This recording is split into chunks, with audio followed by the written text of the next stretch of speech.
Hi everyone.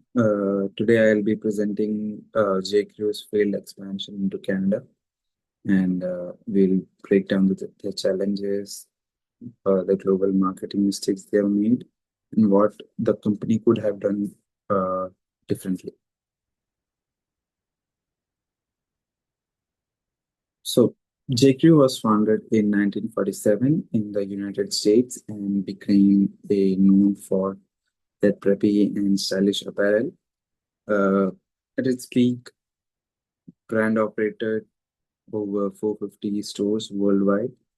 Core customers were middle to upper lower, sorry, my bad, middle to upper class individuals who wanted a clean, classic, aesthetic look for themselves.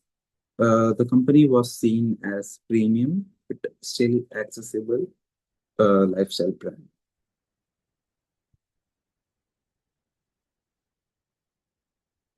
The Canadian market is attractive due to its high purchasing power and growing population, which is also very multicultural. However, Canadians are known to be more price conscious and often compare value before purchasing.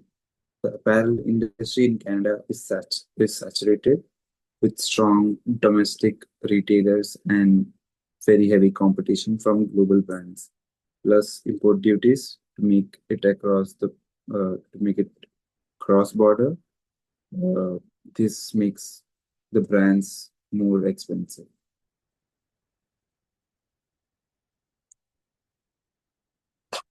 JQ entered the Canadian market with a wholly owned store approach that directly opened multiple physical retail stores across major Canadian cities instead of partnering up with local retailers or testing out their stores online uh, with their online sales, and they just simply try to replicate the US model without localization. Their products pricing and even in-store layout remain the same as in the United States.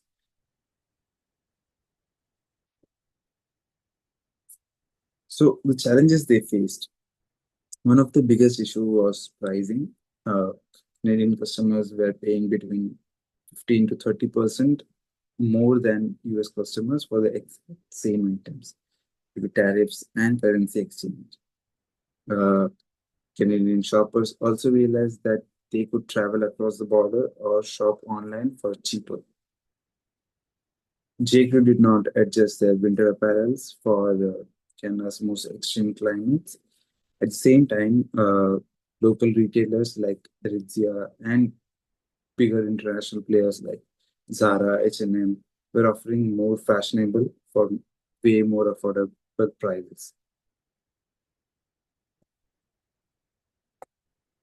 So, based on Hofstede's cultural dimensions, Canadians have a higher level of uncertainty avoidance, meaning that they value transparency and practicality more. They are also less focused on brand labels and more focused on getting value for money. Checkru's US approach used lifestyle branding and charged premium prices, but this did not went well with what they perceived with Canadian customers. So now looking at the Porter's five competitions, here are like competitions like Zara, H&M, Aritzia, Simons, and other uh, Canadian brands. Buyers have high uh, high buying power because they can uh, easily switch or compare their prices online. Consumers can also substitute JQ by shopping, going overseas, or by choosing cheaper and fast fashion alternatives. Uh, JQ's biggest competition in Canada is Aritzia, and with as they have a strong foothold in Canadian market with uh, strong local brand loyalty, and as they are homegrown and they cater directly to Canadians taste with having a really strong brand loyalty. And now coming to why J. Crew failed in Canada. Overall, I would say J. Crew failed because they did not adapt. Uh, their standardized approach ignored cultural and economical realities. The pricing strategy created a backlash and eroded trust. And all in all, they misread the market and underestimated the local competition. And these issues led to store closures, and they had to eventually completely exit from Canada. So, if I were CEO, three things that I would change.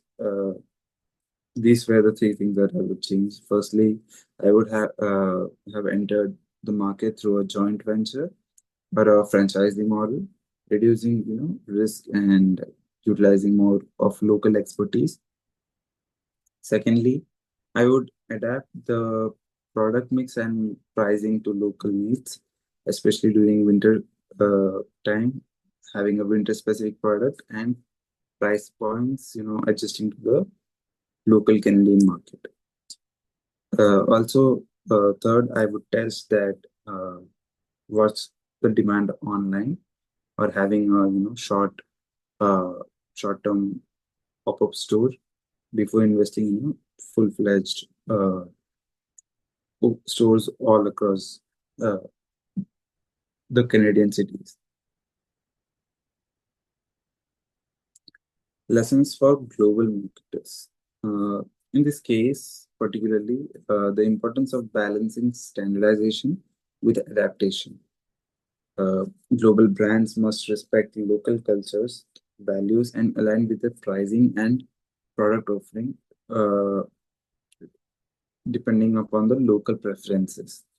Throughout, having a thorough market research and having a cultural awareness of which market they are entering.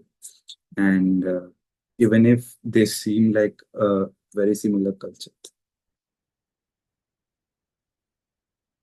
For future global recommendations, I would suggest, JQ should conduct a deeper environment scanning using pest or cage models.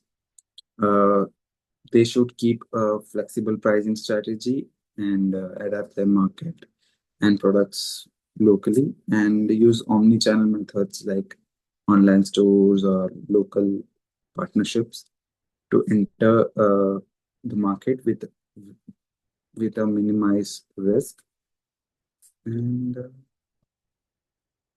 yeah, these are the APL references, and you can just take a look at it. And that's everything from my side. Thank you so much for listening. Have a nice day.